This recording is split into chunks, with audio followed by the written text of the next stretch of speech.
নমস্কার বন্ধুরা, অজয় পাপিয়া কিচেনে আপনাদের সবাইকে স্বাগত জানিয়ে আজকে আবারও একটি দারুণ রেসিপি নিয়ে আমি চলে এসেছি। আজকে ডিম আর পেঁয়াজ কলি দিয়ে দারুণ টেস্টি একটা রেসিপি আপনাদেরকে বানিয়ে দেখাবো।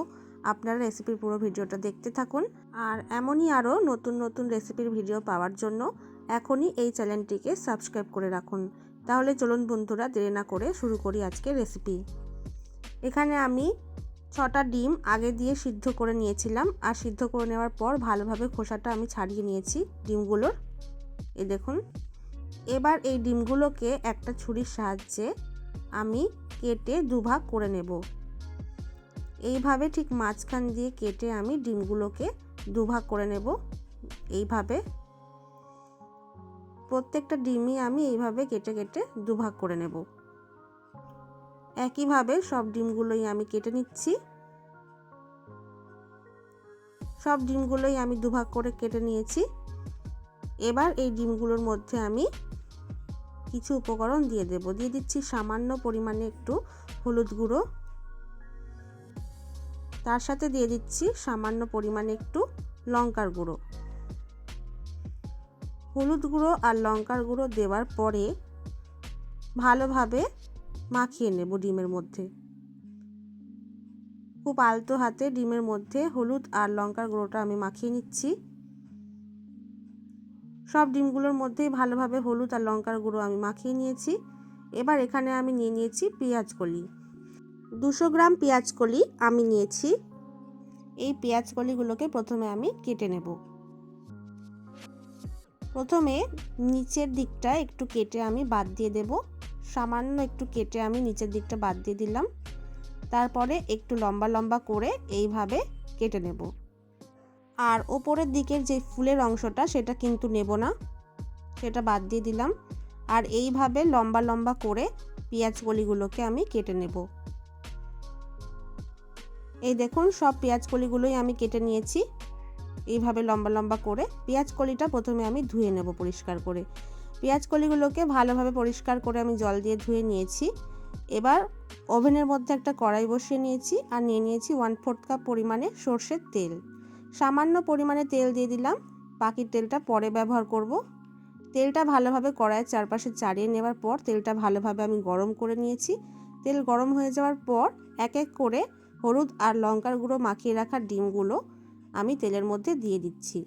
ডিমের কুসুমের দিকটা কিন্তু আগে তেলের মধ্যে দিতে হবে, যেভাবে আমি করছি ঠিক সেইভাবেই করবেন।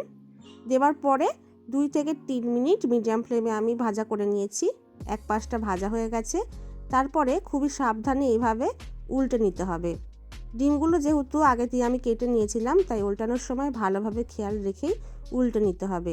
সব ডিমগুলোই আমি উল্টে নিয়েছি, আরও এক পাশটা ভাজা হতে দিচ্ছি। মিডিয়াম ফ্লেমেই কিন্তু গ্যাসের ফ্লেমটাকে রাখতে হবে। এক পাশটা আবারও আমি ভালোভাবে ভাজা করে নিয়েছি, দুপাশটাই এবার ভাজা হয়ে গেছে। এবার আমি একটা প্লেটের মধ্যে ডিমগুলোকে তুলে নিচ্ছি। একটা প্লেটের মধ্যে তুলে আমি ডিমগুলো রেখে দিলাম। ওই তেলের মধ্যেই আমি বাকি যে 1/4 কাপ পরিমাণের তেল নিয়েছিলাম সেটাও দিয়ে দিলাম। ওই তেলের মধ্যেই দিয়ে দিচ্ছি 1/2 চা চামচ পরিমাণে কালো জিরে। কালো জিরে দেওয়ার পর একটু নেড়েচেড়ে নিতে হবে। একটু নেড়েচেড়ে নিলাম। তারপরে কেটে রাখা পেঁয়াজ কলিটা এই তেলের মধ্যে আমি দিয়ে দিচ্ছি। পেঁয়াজ কলি দেওয়ার পরে মিডিয়াম ফ্লেমে নেড়েচেড়ে হালকা করে একটু ভেজে নিতে হবে। খুব বেশি ভাজার দরকার নেই, হালকা করে আমি পেঁয়াজ কলিটা ভেজে নিয়েছি। ভেজে নেওয়ার পর দিয়ে দিলাম পেঁয়াজ বাটা। একটা বড় সাইজের পেঁয়াজ বেটে নিয়েছিলাম, সেটা দিয়ে দিয়েছি। 1 চা চামচ আদা বাটা দিয়ে দিলাম, 1 চা চামচ রসুন বাটা, তার সাথে দিয়ে দিলাম টমেটো কুচি। একটা বড় সাইজের টমেটো আমি ছোট ছোট করে কুচিয়ে নিয়েছিলাম, সেটাও দিয়ে দিলাম। দেওয়ার পরে মিডিয়াম ফ্লেমে এগুলোকে একটু নেড়েচেড়ে নেব, যাতে কাঁচা গন্ধটা এর মধ্যে দিয়ে চলে যায়। একটু নেড়েচেড়ে নিয়েছি, আর কাঁচা গন্ধটা কিন্তু এবার চলে গেছে। এবার এর মধ্যে দিয়ে দিলাম 1/2 চা চামচ পরিমাণে হলুদ গুঁড়ো, 1/2 চা চামচ লঙ্কার গুঁড়ো, ঝালটা আপনাদের স্বাদ অনুসারেই দেবেন, 1/2 চা চামচ জিরের গুঁড়ো, 1 চা চামচ দিয়ে দিচ্ছি নুন। নুনটা আপনাদের স্বাদ অনুসারেই দেবেন। এই সব কিছু দেওয়ার পরে নেড়েচেড়ে ভালোভাবে মিশিয়ে নেব। নেড়েচেড়ে ভালোভাবে মিশিয়ে নেবার পর সামান্য পরিমাণে একটু জল দিয়ে দিচ্ছি। জল দেওয়ার পর এবার হাই ফ্লেমে এই মশলাটাকে ভালোভাবে কষিয়ে নেব। মশলাটা ভালোভাবে কষিয়ে নেওয়া হয়ে গেছে, মশলাটা দিয়ে তেলও ছাড়তে শুরু করে দিয়েছে। এবার আমি পরিমাণ মতো জল দিয়ে দিলাম।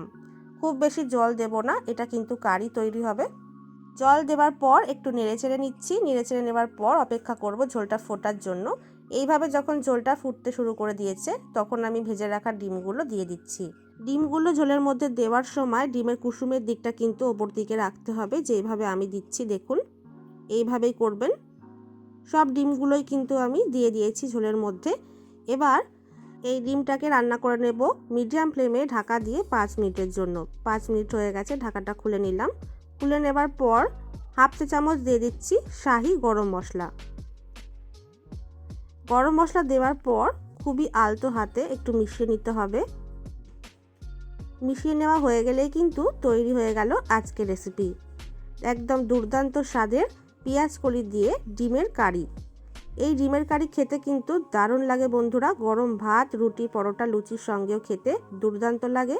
আপনারা অবশ্যই একবার হলেও বাড়িতে এটা বানিয়ে খেয়ে দেখতে পারেন।